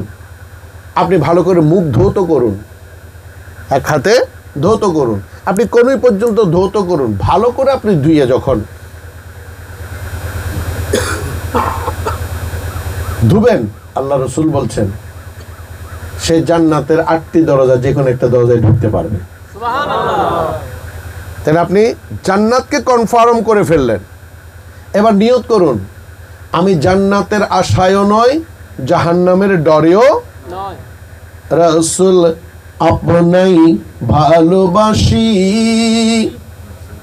অন্তরে শুধু মুখে নয়, জান্নাতের আশাই নয় হে রাসূল, জাহান্নাম কেউ ডরে নয়। আপনি কাউকে ডরার দরকার নাই। আপনাকে বলা হয়েছে তাকুল্লাহ, আল্লাহকে ভয় করো। আপনি নিয়ত করবেন, আমি নিয়ত করছি, উজু করে নিয়ত করছি, আল্লাহ আমি উজু করেছি আমার মুর্শিদের দরবারে যাওয়ার জন্য। আমি মুর্শিদকে দেখব, আমি তার পেছনে নামাজ পড়ব, আমি মাওলার দরবারে একটু কোরআন তেলাওয়াত করব, আমি তাসবিহ তাহলিলের শরীক হব, আমি মেলায় ঘুরব, আমি দুটো তবরুকও খাবো। এবার আপনি মহিষ, গরু, ছাগল যাই পান, আপনি যাই আপনার তৌফিকে হয়েছে, আপনার তৌফিক নাই, কোনো সুবিধা নাই, আপনি ইবাদত দিয়ে যান। মহিষের মতো যাবে, আপনি সামা করে যাবেন। আপনি কিসে করে যাবেন? সামা করে যাবেন। তবে এবার একটু লক্ষ্য রাখতে হবে, আমরা যদি 100 বছর আর ওরস না করি, আল্লাহ সেটার জন্য আমার কাছে কৈফিয়ত চাইবেন না।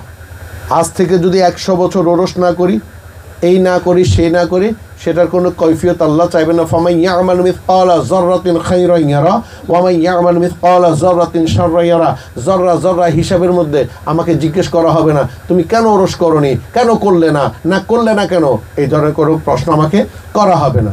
কিন্তু আমি যদি একটা রোজা ভঙ্গ করি, 1 রাকাত নামাজ যদি আমি খেলাফ করি, এটার জন্য আল্লাহ আমাকে উপযুক্ত শাস্তি দিবেন। আমাদের এবার চাঁদ উঠতে পারে, রমজানের চাঁদ, সুবহানাল্লাহ। মুমিন বান্দারা রমজানের চাঁদের জন্য অপেক্ষায় আছেন। এই চাঁদকে সম্মান দেখানো মানে মাসকে সম্মান দেখা, মাসকে সম্মান দেখানো মানে রোজাকে সম্মান দেখা, রোজাকে সম্মান দেখানো মানে মুহাম্মদকে সম্মান দেখা, মুহাম্মদ সাল্লাল্লাহু আলাইহি ওয়াসাল্লামকে সম্মান দেখানো মানে আল্লাহকে সম্মান দেখা। ঠিক না বা ঠিক? ঠিক। আপনি যখন দেখবেন যে আপনার এখান থেকে আপনার মুর্শিদের দরবারে, মাওলার দরবারে, আপনার পীরের দরবারে যাইতে মাগরিবের পর হয়ে যাবে, তাহলে আপনি আর সামা করবেন, আপনি জিকিরে যাবেন। কারণ কি, আমরা মুষ্টিমেয় কিছু মানুষ, মনে করুন 1 লক্ষ, ওই দরবারের মুরিদান কয় লক্ষ? বিপক্ষের মধ্যে 1 লক্ষ মানুষ আছে, তাহলে বাংলার জমিনে 22 কোটি জনতা আছে, মানুষ রয়েছে। তার মধ্যে যদি আপনি 10 কোটি, 8 কোটি বা 5 কোটি বাদ দেন, বাকিগুলো সব মুসলমান, তখন সবাই নতুন সাজে সজ্জিত হবে, নতুনভাবে তারা আনন্দ, উৎসব, উদ্দীপনার মধ্যে থাকবে। একটা সাজ রব, নতুন যেন বিয়েতে যাচ্ছে। আপনি যদি প্রশ্ন করেন কি ব্যাপার, তুমি আজকে পাঞ্জাবি পরেছো, টুপি পরেছো, অসময়ী কারণটা কি? মানে ভাই আজ তারাবি নয় কি, আজকে কি? তাহলে তারাবিকে সম্মান, যদিও রোজার সাথে তারাবির কোনো সম্পর্ক নাই, তবুও আল্লাহর সাথে সংযোগ স্থাপন করার জন্য, আল্লাহর সাথে ভালোবাসা করার জন্য কিছুক্ষণ সময় ইবাদতের মধ্যে মশগুল থাকার নামে ইবাদত। তারা বলে শবে বরাত নাই, হ্যাঁ ভাই না থাকুক, আমরা একটা কোরআনে আয়াত পেয়েছি নিসফুস শাবান, আমরা ওই রাতটাকে আমরা কি করেছি, নির্দিষ্ট করে আমরা আল্লাহর ইবাদত করছি। এটা গুনাহ হবে? লেখাপড়া করছেন, বিশেষ করে 9, 10, first year, second year, third year, fourth ইয়ারের পরে এমন কেউ থাকলে হাত উঠান তো। আলহামদুলিল্লাহ। ভয় লাগছে? প্রশ্ন করবো না, এমনি হাত উঠান না। লেখাপড়া করছেন, এমন কি আছেন, হাত উঠান। মাশাল্লাহ।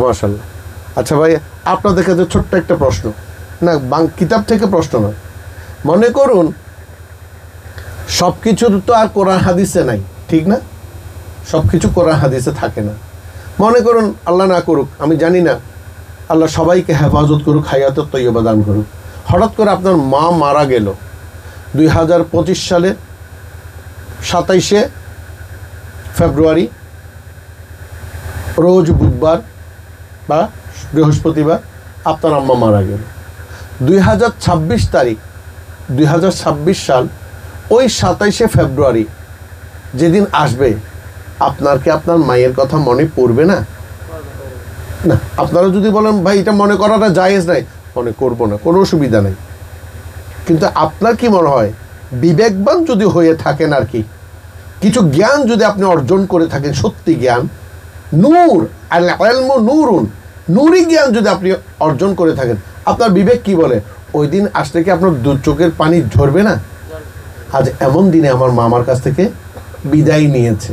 আচ্ছা, সেদিন তো কোনো জুমার দিন নয়, সেদিন ঈদ উল ফিতরের রাত নয়, ঈদ উল আজহার রাত নয়, সবে কদরের রাত নয়। সেদিন যদি আপনি আপনার মায়ের নাজাতের উসিলায় আপনি কিছু এতিম মিসকিন গরিব আত্মীয় স্বজনকে খাওয়াইলেন, একটা মিলাদুন নবী অথবা কোরআন চর্চার একটা মাহফিলের ব্যবস্থা করলেন, পাশাপাশি আপনি কিছু এক্সট্রা নামাজ পড়লেন, গুনাহ হবে ভাই? নামাজটা কি দেবতার জন্য পড়ি? নামাজটা কি বৌদ্ধের জন্য পড়েছি? নামাজটা কি অন্য কারোর জন্য পড়েছি? নামাজটা কি পীরের জন্য পড়েছি? নামাজটা কি মাজারের জন্য পড়েছি? না আল্লাহর জন্য পড়েছে। নামাজটা তো খানায় কাবার জন্য পড়ি নাই, খানায় কাবার মালিকের জন্য পড়েছি, ঠিক না বাড়ি?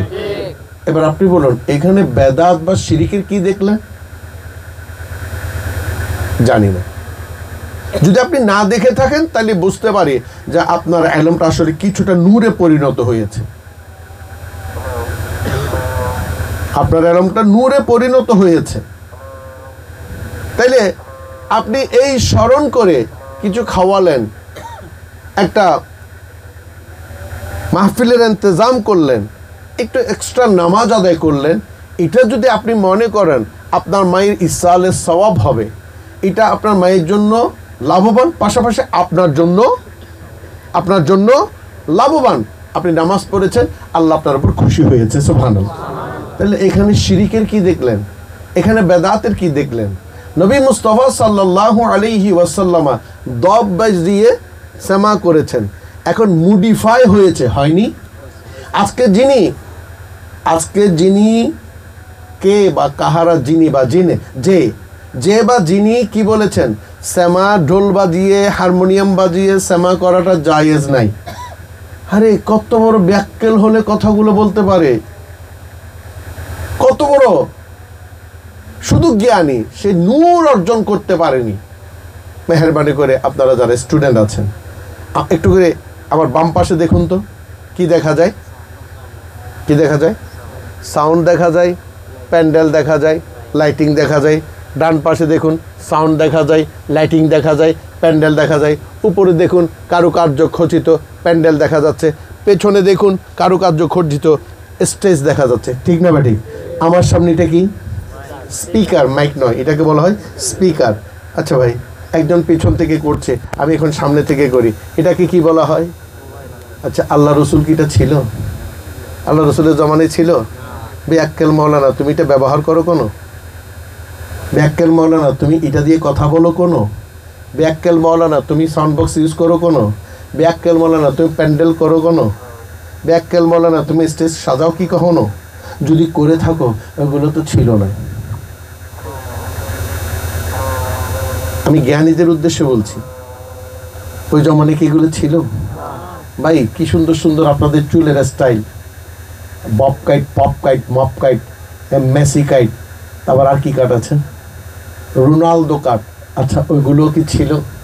আপনার চুলের স্টাইলটা শিরিক আর বেদাত হয় না। আমি মালিকের আমি কোনো একটা উসিলা ধরে আমার মালিকের জিকির করলে সেটা শিরিক হয়, সেটা বেদাত হয়।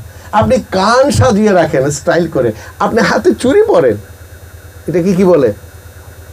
ব্যাসলেট, থ্যাংক ইউ, ব্যাসলেট পরেন, হ্যাঁ? আপনি কোমর বন্ধ বেল্ট পরেন, আপনি জিন্সের প্যান্ট পরেন, 7 দিন ওই প্যান্ট ধুইতে পারেন না। কয় দিনে ধোয়া যায় না? 7 দিনে ধোয়া যায় না। পকেটের ভিতরে হাত ঢুকিয়ে ঢুকিয়ে হাঁটবেন শীতকালে, যখন আপনি নিজেই গন্ধ পাবেন তখনই বলে মা এটা ধোয়ার সময় হয়েছে। তখন এটা বেদাত হয় না? ওটা দিয়ে আবার নামাজও পড়েন, ঠিক না? আছে না মানুষ? সম্মানিত হাজিরিন, তখন আপনার বেদাত শিরিকগুলো কোথায় যায়? কোথায় যায়? মডিফাই, আপডেট হয়েছে। কত রকমের যে টুপি পরে মল্লাম পুরোহিতরা, পীর মাশায়েখরা, তার কোনো ইয়াত্তা নাই। এত রকমের টুপি নবী পরেছেন, সাহাবা ইকরামগণ পরেছেন। কত রকমের জুব্বা পাঞ্জাবি পরেন, এগুলো বেদাত না। আল্লাহর ওলিরা কিছু করলে সেটাই বেদাত। ডফটা মডিফাই হয়েছে। ডফটা কি হয়েছে? মডিফাই হয়েছে। চিৎকার, এই এটাকে বলা হয় টিনের চুঙ্গা ছিল, টিনের চুঙ্গা যেটা দিয়ে কথা বলা হতো, চিৎকার করে মানুষকে ডাকা হতো, ওই চুঙ্গা এখন মাইকে পরিণত হয়েছে। আপনার মোবাইল, এক সময় টেলিভিশন কেনার টাকা ছিল না মোল্লা পুরোহিত, তোমার ঘরেও টেলিভিশন আছে, তোমার অর্থ ছিল না, এখন তোমার পকেটে টেলিভিশন আছে, ঠিক না বাঠে? তাইলে তুমি মহাকালের স্রোতধারা নিয়ে কথা বলছো, এটা কখনো মানুষ মেনে নিতে পারে না। সামা হবে, আল্লাহ রসুল সামা করেছেন। হ্যাঁ, যদিও তুমি যদি বলো ওই সামা আর এই সামার মধ্যে কি রয়েছে, এখন আর মিল পাওয়া যাচ্ছে না। তখন মানুষ নামাজ পড়তো না, মানুষ রোজা রাখতো, মা বাবার খেদমত করতো এবং আমলে সোয়ালে করতো, তারা সৎ মানুষ ছিলেন, তারা ঐক্যবদ্ধ হয়ে আল্লাহ রসুলের মাধ্যমে বা আল্লাহর ওলিদেরকে নিয়ে তারা সেমা করেছেন। সেই সেমা তো এখন পাওয়া যাচ্ছে না। ভাই, পাওয়া যাচ্ছে না বলে কি বন্ধ করে দেওয়া যাবে? তখনও তো মানুষ খালেস নিয়তে নামাজ পড়েছিল। তোমার নামাজ কি খালেস নিয়তে হচ্ছে? যদি তোমার নামাজ খালেস নিয়তে হতো তাহলে তো তোমারও কয়েকবার মেরাজ হয়ে যেত, ঠিক না বাঠে? তোমারও কয়েকবার মেরাজ হতো। তুমি আমাদেরকে মেরাজ শিখাচ্ছ, আসসালাতু মেরাজুল মুমিনিন, তোমার নিজেরই তো মেরাজ হচ্ছে না, তাহলে তোমার পেছনে যারা নামাজ পড়ছে তাদের কি আর মেরাজ হবে? তাই বলে কি তুমি নামাজ ছেড়ে দেবে? তাই বলে কি তোমার কোরআনের তেলাওয়াত ছেড়ে দেবে? অনেকে কোরআন সুন্দর করে তেলাওয়াত করতে পারে না বিদায় তুমি কি তাকে বাধা দিতে পারো? তাহলে আসো, তোমরাই শিখিয়েছো, আমরা শুনেছি, তোমরা যে কিতাব থেকে পড়েছো আমরা সেই কিতাবে পড়েছি। হযরত মুসা কালিমুল্লাহ আলাইহিস সালাতু ওয়াস সালামের জামানায় একজন রাখাল, আল চিনের আল, আইল নসিনুন আইল, আলের উপর বসে উপরের দিকে তাকিয়ে বলছে, আল্লাহ, হে প্রভু, তোমারে যদি আমি পাইতাম আমি তোমার রান্না করে খাওয়াইতাম, তোমারে পাইলে আমি তোমার লুঙ্গি ধুয়ে দিতাম, তোমারে পাইলে তোমার বিছনা করে দিতাম, হে প্রভু, তোমারে পাইলে মাথা আশ্রাইয়া দিতাম, তোমার এক কাপ চা বানিয়ে খাওয়াইতাম। আমার এই কাজ আর ভালো লাগে না, প্রত্যেক দিন এসে এসে গরু চড়ানোটা আমার পছন্দ নয়। এই সময় মুসা কলিমুল্লাহ আলাইহিস সালাতু ওয়াস সালাম রাস্তা দিয়ে হেঁটে যাচ্ছেন। যখন ছেলেটার এই কথাগুলো শুনলেন, ডাক দিলেন, হ্যাঁ, কি বলছিস? আল্লাহ কি চা খায়? আল্লাহ কি মাথা আশ্রায়? আল্লাহ কি লুঙ্গি পরে? আল্লাহ কি ভাত খায়? ওই ছেলে মুসারে দেখে এমন দৌড় দিল, লেজ গুটিয়ে দৌড় দিল।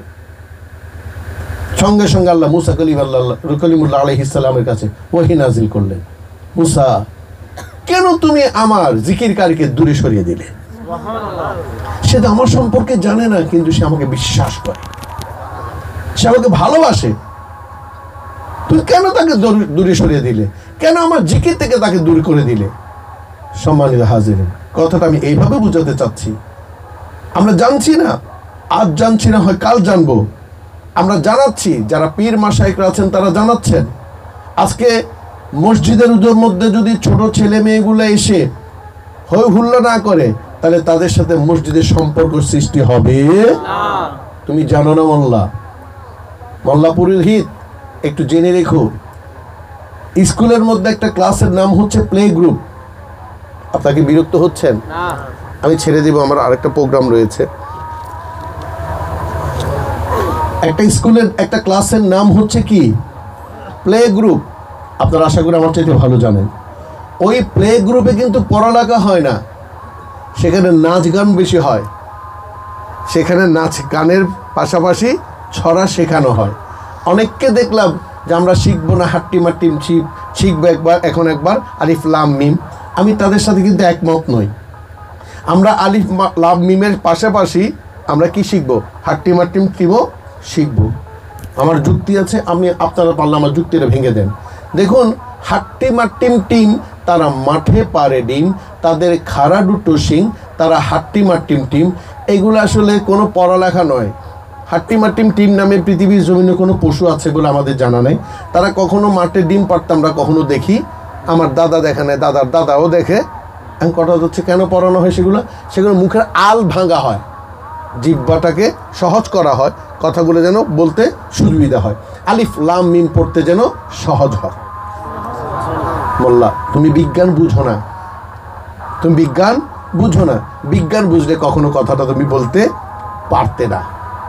হাট্টিম হাট্টিম টিমও শিখতে হবে, পাশাপাশি আলিফ বা তা সা আমাদেরকে অবশ্যই শিখতে হবে, সেটা আমার জন্য ফরজে আইন। ঠিক তেমনি প্লে গ্রুপে কি করা হয়, খেলাধুলা করা হয়। প্লে গ্রুপে খেলতে খেলতে সে শিখে এ বি সি ডি, আলিফ বা তা সা 1 2 3 4 সরিয়ে সরিয়ে আরো সরিয়ে। ঠিক তেমনি আমার সন্তান মসজিদে যাবে, তাই আমরা বলি এটা হচ্ছে এলাকার মসজিদ হলে সেখানে বলি কি, সম্মানিত মুসল্লিন একরাম, আগে বলা হতো কাতার সোজা করুন, ছোটদের পেছনে দিন, মুরব্বিগণ সামনের কাতার পুরা করুন। আর এখন কি বলে, সম্মানিত মুসল্লিন একরাম মেহরবানি করে কাতার সোজা করুন, কাঁধে কাঁধ মিলিয়ে পায়ের সাথে পা মিলিয়ে, মোবাইল ফোন বন্ধ অথবা সাইলেন্ট করুন। ঠিক কি না? রসুলের জমানায় কি সে কথা বলেছে? একটা হাদিস দেখাইতে পারবে? একটা হাদিস দেখাইতে পারবে? মসজিদের মধ্যে লেখা আছে মসজিদে প্রবেশের সঙ্গে সঙ্গে আপনার মোবাইল ফোন বন্ধ করে দিন। ওই একটা হাদিস দেখান তো ভাই, কোথায় আছে? একটা জাল হাদিস দেখাইলে হবে? সেটাও কি হয়েছে, মডিফাই হয়েছে। ভাই আল্লাহ রসুলের মসজিদে এসি ছিল, দেখাইতে পারবে? হ্যাঁ, মানুষের ধোকা দাও। কেন ধোকা দাও? সত্যের সাথে মিথ্যা, মিথ্যার সাথে সত্যের মিশ্রণ করে কেন মানুষকে আমামকে ধোকা দিচ্ছ? সত্য তো বলে ফেললে মানুষ সেটা বুঝতো এবং সেটা আমল করার জন্য চেষ্টা করত। ঠিক সেভাবে এই প্লে গ্রুপে যেভাবে খেলতে খেলতে স্কুলের প্রতি একটা মনোযোগ সৃষ্টি হয়, ঠিক মসজিদের মধ্যেও আমাদের ছেলে মেয়েগুলো খেলতে খেলতে একটা মনোযোগ, একটা আকর্ষণ, একটা ভালোবাসার সৃষ্টি হবে। প্লিজ মেহরবানি করে আমার কথাটা দেখবেন। কখন আপনারা মুরব্বীরা যখন তারাবি পড়ার জন্য পায়জামা পাঞ্জাবি, লুঙ্গি পাঞ্জাবি, প্যান্ট পাঞ্জাবি পরে যখন বের হতে যাবেন, দেখবেন আপনার ছোট ছেলেটাও সেটাও যেতে চাইবে। ঠিক না? বাবার সাথে আমিও যাবো, তারাবিতে যাব। সে তারাবি বুঝে না, সে সূরা বুঝে না, সে খতম বুঝে না, কিন্তু সে যাইতে চাইবে। আপনি তাকে নিয়ে যান, তাকে নিয়ে এক জায়গায় রাখুন যেখানে ছোট বাচ্চারা রয়েছে, তাদেরকে দেখার জন্য তার সাথে একটু বড় একটা ছেলেকে তার সাথে লাগিয়ে দিন। আপনার নামাজ আপনি পড়ুন, সে খেলাধুলা করতে করতে মসজিদের প্রতি একটা মায়া তার জন্মে যাবে। ঠিক তেমনি সামা বলুন, ওরস বলুন, ঈদে মিলাদুন নবী বলুন, ছোট ছেলেদেরকে সামনে দিন, তারা আওয়াজ করুক, তারা হাসুক। হুজুর আপনি চিন্তা করিয়েন না, আজকের হাসি কালকের দিনের জন্য এটা আলোতে পরিণত হবে। তাই আমরা সামা করছি, ছোট বাচ্চারাও আসছে, বেনামাজিরও আসছে। তারা যখন দেখবে যে আমরা নামাজ পড়ছি, সেও নামাজে দাঁড়িয়ে যাবে। ঠিক কিনা? মনে করেন একটু পরে এখানে নামাজ হবে ইনশাআল্লাহ তাআলা আজিজ। অনেকেই এখানে উজু করে আসেনি, সে বিপাকে পড়ে যাবে। হায় হায়, হুজুরা তো উজু করে নামাজ মাহফিলে বসেছে, আমি তো উজু করলাম না, এখন তো নামাজ শেষ হয়ে যাবে। সে লজ্জায় পড়ে যাবে। আর আমার মতো চোর যারা আছে তারা বলবে থাকবে বাবা, আমিও দাঁড়ায় যাই, উজু থাকার না থাক। ঠিক না ভাই? ঠিক। যখন আমি নফি আসবাতে জিকির শুরু করব সামা করার জন্য, তখন সেও জানুক আর না জানুক মাথা ঘুরাইতে থাকবে। ঠিক না ভাই? অনেকে নাতে রসুলের একটা লাইন জানে, যেমন আমার সাথে আপনারাও পড়তে পারেন, হারা গুমবদ जो देखोगे जमाना भूल जाओगे अगर तैयबा तुद। তারপর আর কিন্তু জানছেন না, কিন্তু আমি যদি গাইতে থাকি আপনি করবেন। তা আমি যদি জিজ্ঞেস করি ভাই কি গাইলাম, আপনি প্রেম আছে, ভক্তি আছে, শ্রদ্ধা আছে, সম্মান আছে, হয়তো আপনি এটা জানেন না। ঠিক তেমনি আজকে আপনি জানছেন না, আরেকদিন আপনি ঠিকই এটা শেখার জন্য আপনার আকর্ষণটা বেড়ে যাবে। এটা হচ্ছে ইসলামের নিয়ম। এটাই কি ইসলামের নিয়ম। আপনি ঘরে বউ এনেছেন, সে নামাজ পড়তো না, সে ছোট ছিল। আপনি, আপনার আব্বা, আপনার আম্মা, আপনার বোন যখন নামাজে দাঁড়িয়ে যাবেন, দেখবেন সে বলবেন বাবারে উজু লাগবে না, আমি এমনিতে দাঁড়ায় যাই। এরা সবাই নামাজ পড়ে, আমি কেমনে পড়বো না? আজকে উজু ছাড়া পড়ছে, আরেকদিন সে উজু করতে বাধ্য হবে। তাই সম্মানিত হাজির, কথাকার বাড়াবো না। আমরা ওরসে যাব, আমরা ওরস করব। মাজার ভেঙে দিচ্ছে, ভয় পাইয়েন না, ভেঙে দিক। কিছু জায়গা আবার নতুনভাবে সংস্কার হচ্ছে, এতে দুঃখ করার কিছু নেই। এইটা নিয়ে কথা বলারও কোনো সুযোগ নেই। আমি বলেছি তৌহিদি জনতাদের নিয়ম নীতি কিন্তু ওরকমই, তারা মুহাম্মাদের মাজারও ধ্বংস করতে চায়। এই নিয়ে চিন্তা করবেন না। আমার কথা হচ্ছে এই ঈদ মাজারটাকে কিভাবে সাজাবো। আমাদের ঈদ মাজারটা সাজাতে হবে। যদি আপনি ঈদ মাজারটা সাজাইতে পারেন, দেখবেন সাতগাছিয়ার দরবার শরীফে গিয়ে ওরস করতে হবে না, আপনার ঘরে ঘরে ওরস চলবে, ঘরে ঘরে জিয়ারত হবে, ঘরে ঘরে তাজিমি সিজদা হবে, ঘরে ঘরে জিকির আজকার হতে থাকবে। বুঝাতে পেরেছি? তাই আসুন, আসন্ন 17 ফাল্গুন 1 মার্চ এই পবিত্র ওরসখানাকে আমরা শরীয়তের দৃষ্টিতে এবার সাজাতে থাকবো। প্রতি বছর আমরা তরিকত শরীয়ত বলি, শরীয়ত তরিকত বলি। এবার আগে শরীয়তকে বেশি প্রাধান্য দিতে হবে। কেন দিব? যেহেতু মাসটাতে যদি কি আসে, চন্দ্র উঠে যায়। কিসের চন্দ্র? রমজানের চন্দ্র। রমজানে হেরো রোজার শেষে এলো খুশির ঈদ। ঈদের চাঁদ দেখে যেমন আমরা খুশি হই, আমরা যারা সাধারণ মানুষ আমরা ঈদের চাঁদ দেখে খুশি হই, ঠিক না বা ঠিক? কিন্তু মুমিন ব্যক্তি, মুত্তাকি ব্যক্তি ঈদের চাঁদ দেখে কান্না করে। মুত্তাকি ব্যক্তি, মুমিন ব্যক্তি ঈদের চাঁদ দেখে কি করে? আল্লাহর দর্শন থেকে, আল্লাহর সংস্পর্শ থেকে, আল্লাহর ভালোবাসা থেকে আমরা আস্তে আস্তে আবার দূরে সরে যাচ্ছি, এই জন্য তারা কান্না করে। আর আমরা সাধারণ মানুষরা খুশি হই, নতুন জামা পরবো, নতুন প্যান্ট পরবো, শার্ট পরবো। এটা আর 7 দিনে ধোয়া হবে না, এই 7 দিন পর্যন্ত শুধু বেড়াইতে থাকবো। আবার মুমিন ব্যক্তি, মুত্তাকি ব্যক্তি এই রমজানের চাঁদ দেখে হাসতে থাকে, খুশিতে আত্মহারা। আমরা একটু বেজার হই, কালকে থেকে আবার উপোস থাকা শুরু হবে, জানি না কয়দিন থাকতে হবে। আল্লাহ তুমি মাস্টারে 29 দিনে করে দিও, যদি পারো ফেব্রুয়ারি মাসের মতো 28 দিনে করে দিলে তো কথাই নাই রে বাবা। আর মুমিনরা বলে, আল্লাহ তুমি কেন রমজানটারে 3 মাস করলা না? তাই যারা প্রকৃত মুত্তাকি, যারা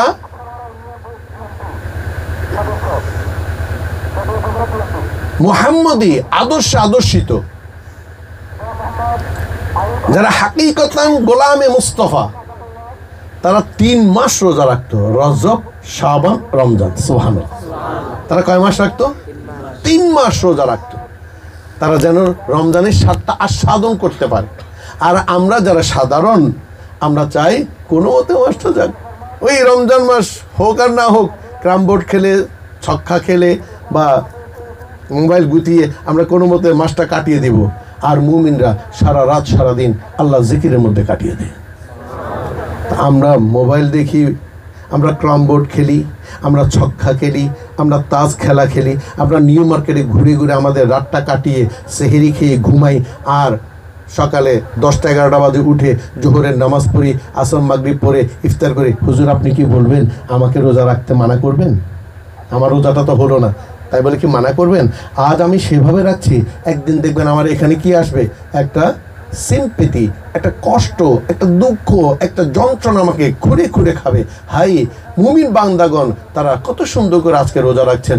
আজকে হুজুর ওয়াজ করছেন, যারা আল্লাহ রসুল মোতাবেক রোজা রেখেছেন তাদের জন্য ঈদ, ঈদ মানে আনন্দ। আর যারা আল্লাহ রসুল মোতাবেক রোজা রাখেনি তাদের জন্য ওয়াঈদ, ওয়াঈদ কামানা কাহার, গজব। এই কথা শোনার পর হঠাৎ করে তার অন্তরের মধ্যে কি আসতে পারে? একটা আঘাত আসতে পারে। দেখবেন সে আর মোবাইল ইউজ করবে না, সে ক্রাম খেলবে না, এবার সেও ইবাদত বন্দেগীর মাধ্যমে রোজা রাখবার চেষ্টা করবে। তাই বলে আমি তাকে বের করে দিতে পারি না। ওই জন্য আমরা আমাদের ওরসের মধ্যে লিখি, জাতি, ধর্ম, বর্ণ নির্বিশেষে সকলেই আমন্ত্রিত, আসুক, দেখুক। তারা দেখছে আমরা ঢোল বাজাচ্ছি, তারা দেখছে আমরা হারমোনিয়াম দিয়ে গান করছি, আজান হয়েছে, আল্লাহু আকবার বলার সঙ্গে সঙ্গে ঢোল বাদ্য বাজনা বন্ধ। সে অবাক হয়ে গেল, কিভাবে সম্ভব? এতগুলো মানুষ হঠাৎ করে চুপ হয়ে গেল। আমরা উজু করে ফেললাম, আমরা তাকবীরে তাহরিমা বেঁধে ফেললাম। সে অবাক হবে, আশ্চর্য, আমাদের ধর্মে তো এটা নেই। নামাজ পড়ার পর আমরা সবাই মিলে আবার জিকির আজকার মিলাদ কিয়াম করলাম। তখন কোনো না কোনোভাবে আল্লাহ রব্বুল ইজ্জতের দয়া, মান ইয়াহদিহিল্লাহু ফালা মুদিল্লা লাহু ওয়া মান ইউদ্লিলহু ফালা হাদিয়া লাহু। হয়তো কোনো এক সময় কোনো এক হিন্দুকে, কোনো এক বৌদ্ধকে, কোনো এক খ্রিস্টানকে, কোনো এক গাফেল মুনাফেক মুসলমানকে আল্লাহ দয়া করে হয়তো আবার আমাদের দলভুক্ত করে দিতে পারে। সুবহানাল্লাহ। এটাই হচ্ছে ওরসের অন্যতম লক্ষণ, অন্যতম উদ্দেশ্য। আল্লাহ এই উদ্দেশ্য পূরণের মাধ্যমে সহি সত্য পথে অনুসরণ, অনুশীলন, অনুকরণ করার জন্য বলছেন ইহদিনাস সিরাতাল মুস্তাকিম, তোমরা সহজ সরল পথ খোঁজো। সিরাতাল লাযিনা আন'আমতা আলাইহিম, যে রাস্তার উপর আমার রহমত, আমার দয়া, আমার মেহেরবানি, যে রাস্তার উপর গিয়েছেন আমার বন্ধুরা, তাদের পথ তোমরা অনুসরণ করো। গায়রিল মাগদুবি আলাইহিম ওয়ালাদ-দাল্লিন, ওই পথ নয় যেখানে শুধু তৌহিদি দল, যে তৌহিদি দল শুধুমাত্র আল্লাহকে বিশ্বাস করে মুহাম্মদকে মানতে পারছে না, তারা মুহাম্মদকে কলবের মধ্যে স্থান দিতে পারছে না, তাদের অন্তরে তারা গলার মালা বানাতে পারছে না। আমরা গোলামে মুস্তাফা যারা, আমরা হাকিকাতান আহলে সুন্নাত ওয়াল জামাতের গোলাম যারা, আমরা বলে থাকি নবী ছাড়া নাই সাহারা, নবী ছাড়া নাই সাহারা, জানো দুনিয়া। একটা ব্লেম দেয় যে আমরা নাকি আমলের কথা বলি না, আমরা সবসময় নবীর প্রেমের কথা বলি। আসুন মনে করুন গতকাল কিন্তু শবে বরাতের সাথে সাথে আরেকটা ডে গেছে, তাই না? বলেন তো কি ডে?